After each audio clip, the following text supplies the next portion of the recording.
Mapagpalang araw po sa ating lahat. Ako po si Emmanuel O. Alejandre. Ito po ang aking daily devotion para sa ngayong September 20.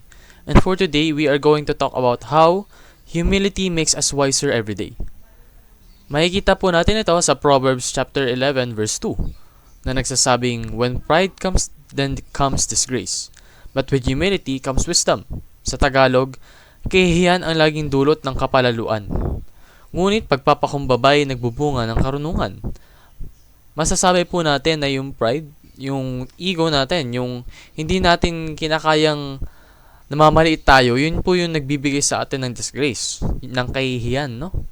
Pero, kapag marunong po tayo magpakumbaba, at marunong po tayong alamin kung ano yung ating mga shortcomings, yung ating mga pagkakamali, then that will eventually lead to wisdom.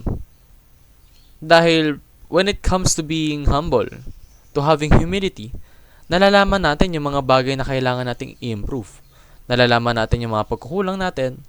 And by the grace and glory of God, we will be guided para magkaroon tayo ng knowledge na i-apply natin in order to become wisdom.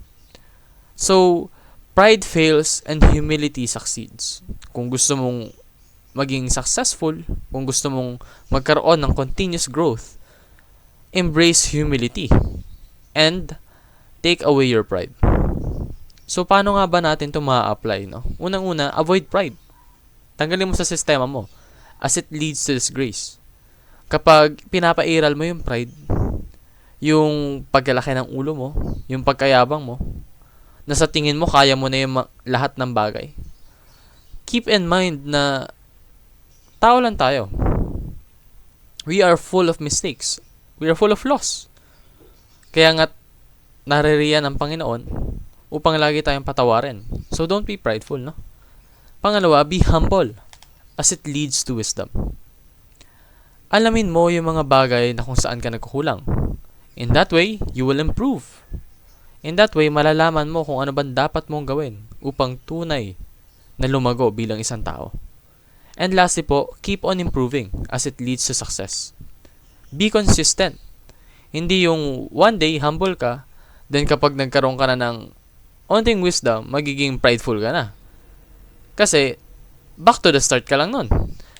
Yung wisdom na nagain mo, imbis na magamit mo, yung pa yung naging dahilan para maging prideful ka and you will be conceited.